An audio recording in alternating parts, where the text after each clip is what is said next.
There was actually a time I wanted to be a lawyer, not because I'm disagreeable or argumentative, because I never do that, but I always want to be able to stand in a courtroom and just be like, I object, Your Honor, right? Objection. I always wanted to say that, but I'm not a lawyer, so I can't object, and I'm a Christian, so I can't be a lawyer. Anyway, my apologies if anybody's a lawyer. I was just kidding. I love lawyers. I've been the recipient of some good legal advice. Know some really good Christian lawyers. Anyway, we're in the middle of this series called The Dip, which means today we're actually going to the dip. And I'm a little anxious because where I know I'm at in life, maybe where you are, it kind of mirrors the experience of this minor prophet we've been looking at in his writing in the Old Testament named Habakkuk. And if you weren't here last week, let me just give you like a 30-second review. Habakkuk, he wrote his prophecies about 600 years before Jesus showed up on the scene. And God told this prophet, he said, listen, I need you to tell my people that I'm going to be punishing them. I'm going to punish them because they become increasingly wicked. And chances are, Habakkuk may have looked back at God and said, listen, I know, you're right. I get it. We deserve that. But then God adds a little twist to the end, and he said, listen, what I'm going to do is I'm going to take a much, much more wicked people, the Babylonians, and I'm going to use them to punish you, and not so wicked people, but becoming increasingly wicked people. And that's when Habakkuk was like, hey, hold on. Wait a second. Like, you're going to raise up who? And the Babylonians, they were much, much, much more evil than the people of Judah. And God said, listen, I'm going to take these really evil people and destroy you lesser evil people. And basically, that's when Habakkuk became a lawyer. And he said, I object. No, Your Honor, I object. In fact, as you read this book, it's written kind of in some judicial language, as if Habakkuk is going to say, God, you know I trust you. It's not that I don't. I believe in you. And you know I'm going to honor you. But God, I have to kind of take you to court on this. I feel like because what you're doing doesn't seem fair at all. And so Habakkuk's one of the only minor prophets that actually pushes back and gets in God's face a little bit. And it's interesting for us to look at, I think, because we can relate. But last week we talked about Habakkuk's main 3 objections. They look something like this. He said, God, number 1, you don't seem to care. I trust that you do, but what I see in front of me doesn't speak to that. God, you're not doing much when you could. It's not that I don't believe you could, but you're just not. And I don't get it. I don't understand. If I were you, I'd do something. And what you are doing, that doesn't even seem right. God, this isn't fair. I don't get it. And so today, you know, if you're facing something and you say, I don't understand God. Like, God, you could do something about this. Why is this going on forever? God, you could step in. It's not that I don't trust you, right? If I were you, I would, but you're not. And I don't get it. I don't understand. And if that's the way you feel about any situation, or maybe one day you will, then I'm sure you relate to these objections that Habakkuk made. So the question that we're going to wrestle with today, okay, is what do you do when you find yourself in the rock bottom of the dip? Maybe that's where you feel like you're at today. And if you weren't here last week, let me show you what the dip is. This is something we borrowed from a book Seth Godin wrote years ago. And he didn't use it necessarily in the way that we're using it in the series as the story of Habakkuk, but it's real similar. And I use this chart. And this would be like, okay, we say there's someone who starts out in life and maybe they decide to follow Jesus and they get some answers and they start to find a purpose and direction in their life that they didn't have before. And it's like their trajectory is starting to grow a little bit. You know, the songs all make sense on the radio now, right? And you know, I'm finding parking spots when I didn't find them before. And verses are just jumping out of the Bible at me and things are just starting to add up, man, and things are going great. But then after a while, you know, the preaching's not as good as it used to be, and the worship doesn't really give me the goosebumps like it used to, right? And the days are seeming longer, and it's just kind of like, okay, well, it's ho-hum, and things aren't bad, but things aren't good. They're just kind of, they're there. And you know, after a while, it's as if God's really not listening anymore, and maybe God isn't who I thought he was, and maybe all of this that I'm trying to do really isn't going anywhere. Maybe some of these people are right. Maybe I am just following something that doesn't make sense, and you know, the stoplights aren't stopping for me anymore, and it just doesn't feel very gracious in our world, and God could do something, but he's not. God, I thought you were going to be like this, but now you're not doing what you could.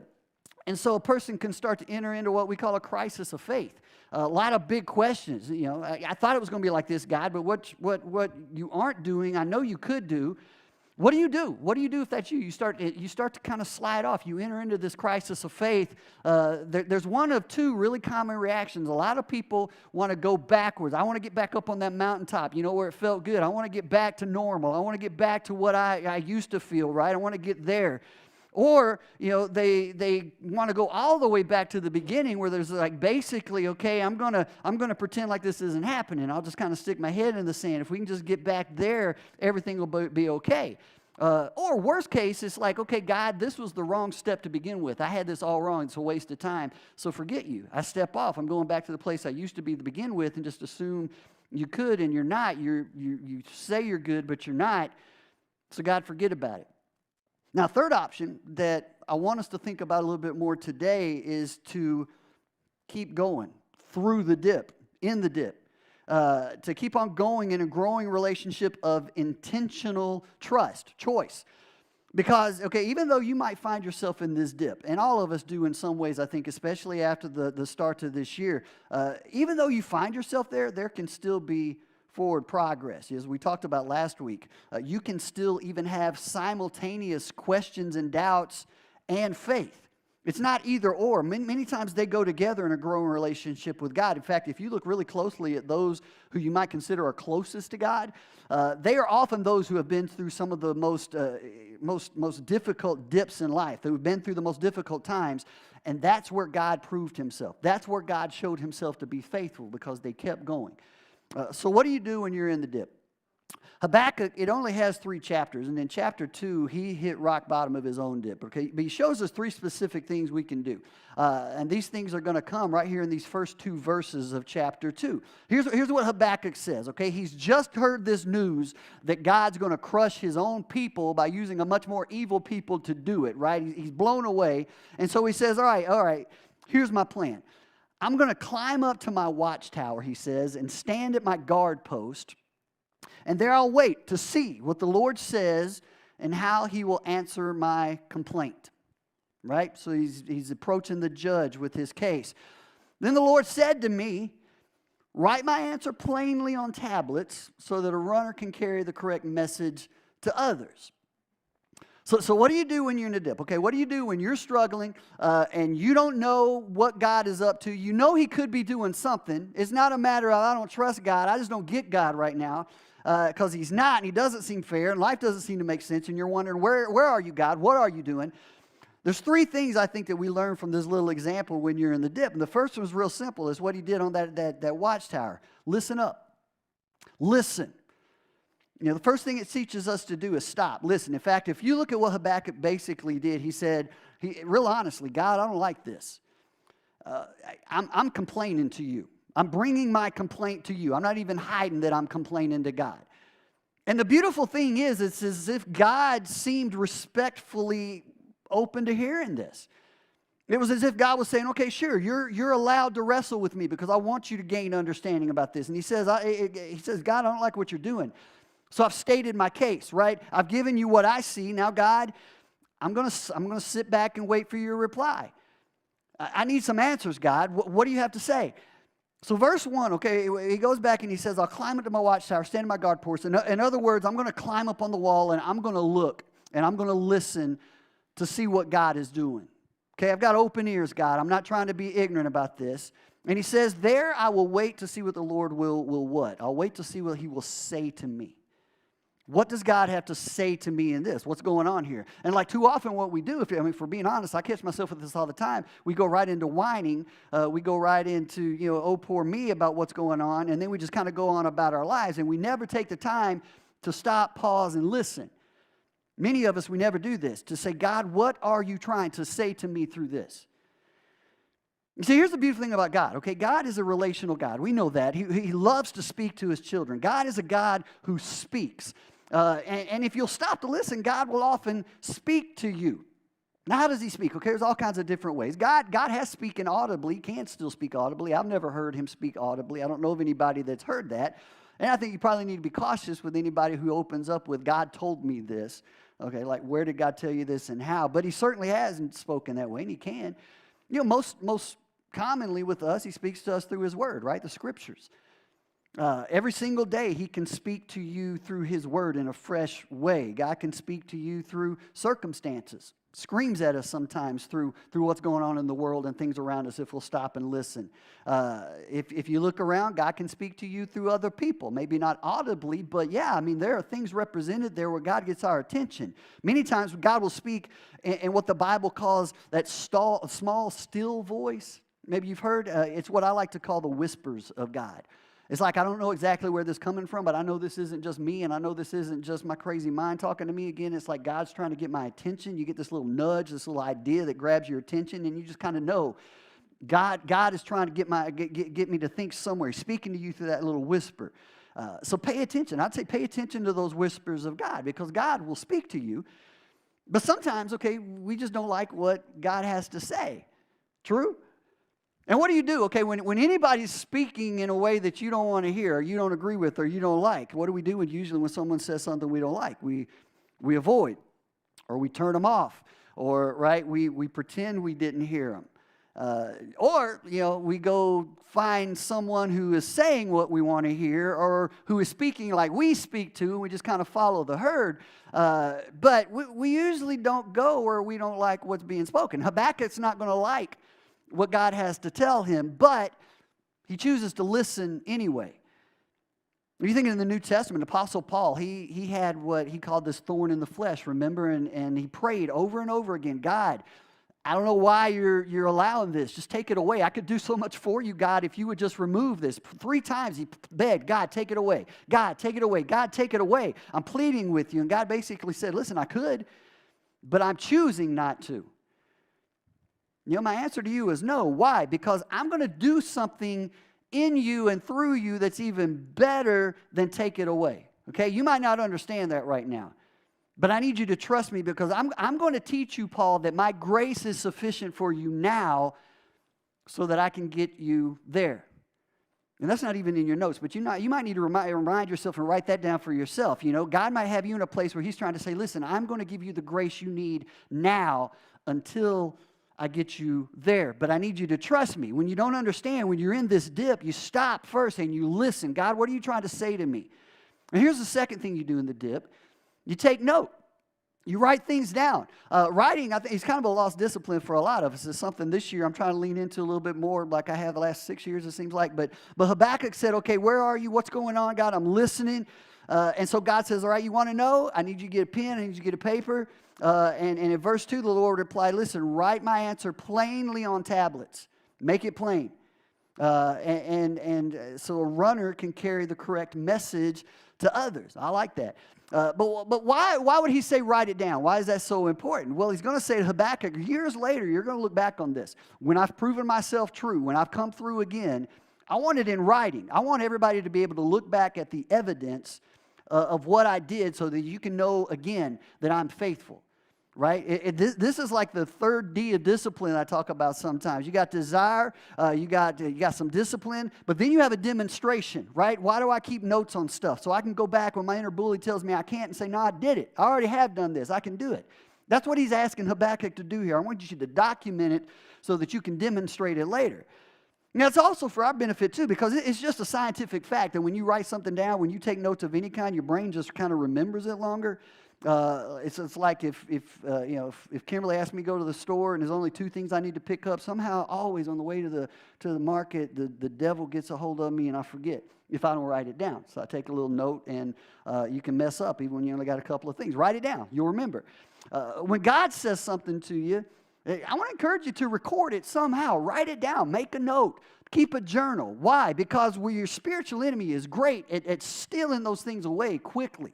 Those things that God wants to plant and grow in you. God may show you something, and I can't tell you how many times this has happened to me, where, I'm wrestling with something and I don't understand, I'm praying and I'm reading, and all of a sudden it's just like, wow, that wasn't me. Where did that was pretty amazing. You put something together you didn't put together before, and it's like, God, are you there? God, what's going on? And he shows you something, you're like, that's obviously from God. And then if I don't write it down, it's like an hour later, I'll be like, well, I think God was trying to say something to me this morning. I wish I could remember what it was because, well, in that moment it felt pretty strong. It felt pretty good. And that would have been great if I could remember. And then a week later, I'm like, well, I don't know. Maybe I had pizza too late that last night. I don't know. I'm tired. My brain was kind of going a little bit crazy. You know, it's going in spider webs, indigestion. I don't know. And then I'm just blaming it on God or whatever. And it's just like the sense that God had showed me something vanishes if I don't write it down. When I write it down, though, it becomes like this spiritual anchor. I can go back to it. I can look at it again. When I'm feeling like God isn't really being faithful now, I've got evidence. I've got documentation. I've got demonstration of His faithfulness in the past. I got a reference point. So when you take time to write it down, it also forces you to process your thoughts on a deeper level. You do. You kind of have to slow down when you're writing to kind of think through a little bit more precisely. Your thinking brain gets a little bit more involved in the whole process, right? You gain clarity. And clarity gives you direction. And direction gives you purpose. And it all starts sometimes with just writing, with processing. Write it down. Make it plain. So it's like, where are you, God? I don't understand. You stop and listen. God, okay, what are you trying to say to me through this? Then when He shows you anything at all, write it down, document it, process it, record it. And then the third thing you do that I see Habakkuk did here when you're in this dip is probably the hardest but the most important step, is to wait.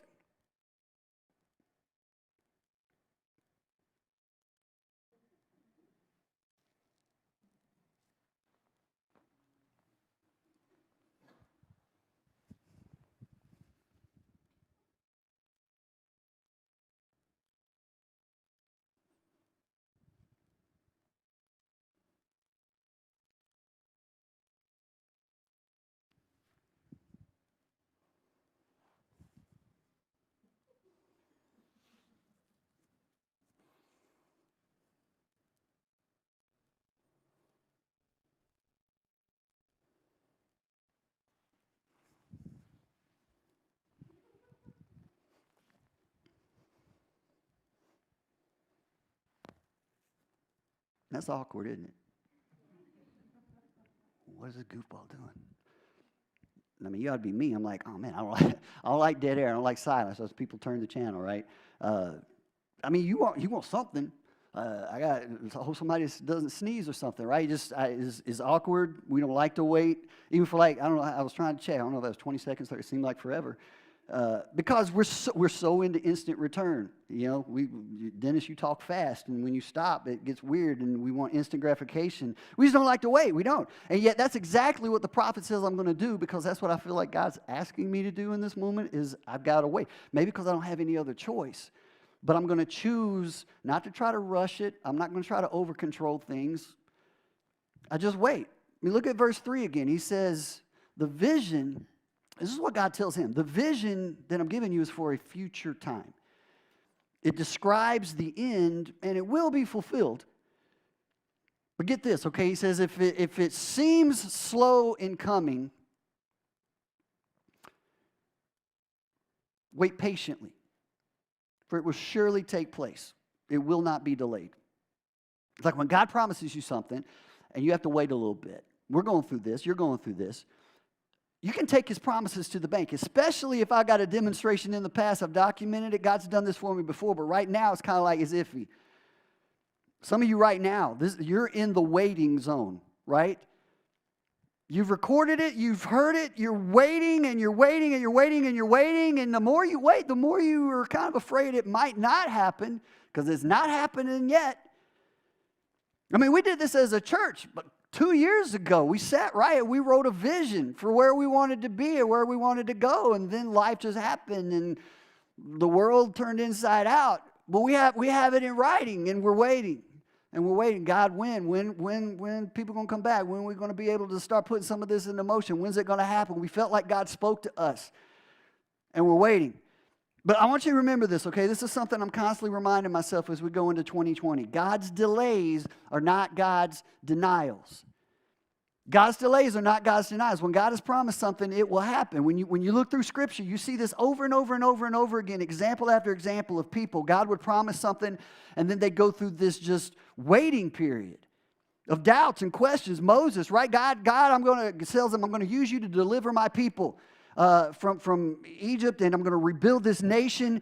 And Moses then goes on a 40-year wandering tour. After the promise was given. 40 years, okay? What did he do in that 40 years? He waits and he waits and he waits and he waits. And sometimes he jumps ahead and sometimes he makes some mistakes, but he's waiting and then God brings it to pass. Joseph, classic story. Remember, God says you're going to be a great leader. What happens? His brothers beat the snout out of him, sell him into slavery. He gets thrown into prison, spends 2 years there. It's years before God fulfills the promise he gave to him as a young man and elevates him to second in charge of all of Egypt. But what did he do in the meantime? It was a wait. It was a struggle. It was doubts. It's where are you, God? The Apostle Paul, he has this vision, right? He meets Christ. God gives him a totally new direction in life. Bigger story, right? He's transformed. He says, I'm called to preach. I just want to go tell people about what you've done in my life. That's what I'm here to do. I'm called to preach the gospel. This is the one thing I'm here to do. It's 13 years later. I don't know if you realize, 13 years later after Paul gets the call to preach that he ever even gets to say, okay, now open your Bibles and turn to this and thus and thus. 13 years before he gets to preach his first sermon. I mean, sometimes you just wait. And you don't want to hear that. This is a message nobody wants to hear.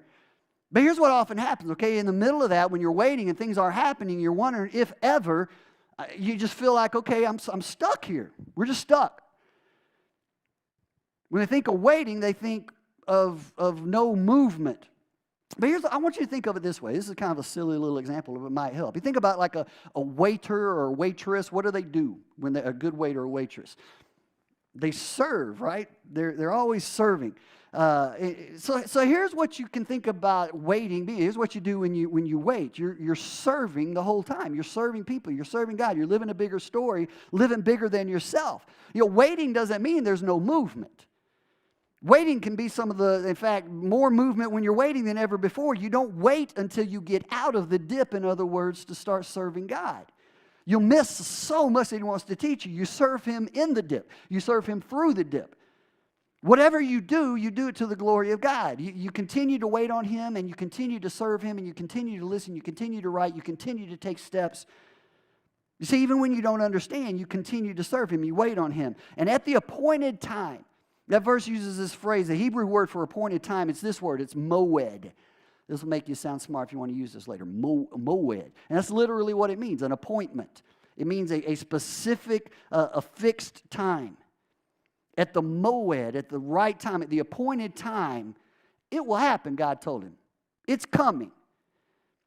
It's kind of like a woman that's 9 months pregnant, right? When it's time, nothing's stopping it. It's time. Right? It's going to happen. Can't stop it. I'm trying to remember. I must have been better prepared when our second-born William came along, but I completely remember when Mackenzie was born.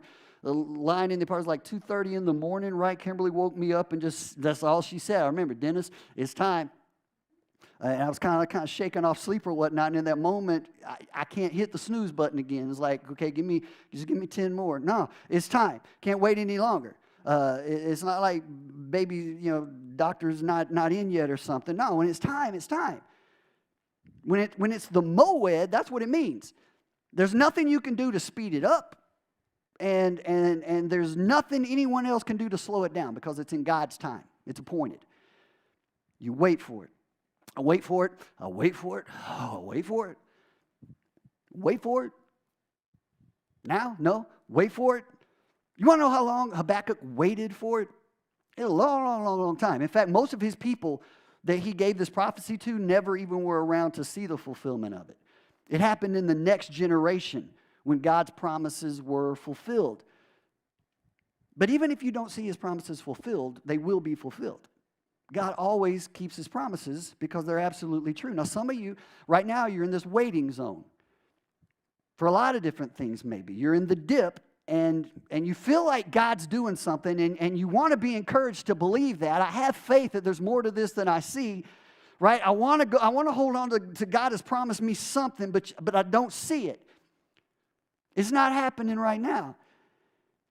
I want to reread verse 3 this time, but I want to read it from the Living Bible because when I do, I just want this to kind of speak some encouragement to you. I like the way the Living Bible translates this. Look at this.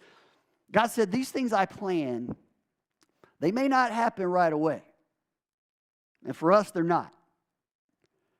Slowly, steadily, surely, though, the time approaches when the vision will be fulfilled. And if it seems slow, Do not despair, for these things will surely come to pass. Just be patient. I don't want to be patient. Well, just be patient because they won't be overdue a single day.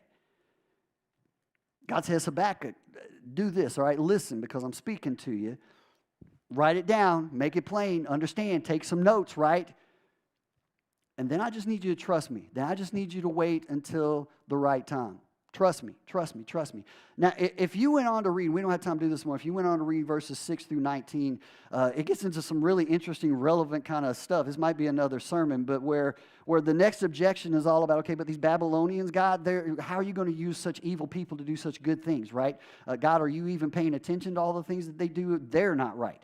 And you can read this on your own time, but what you're going to find is that God very, very, very boldly, he gives like these 5 woes to Babylon.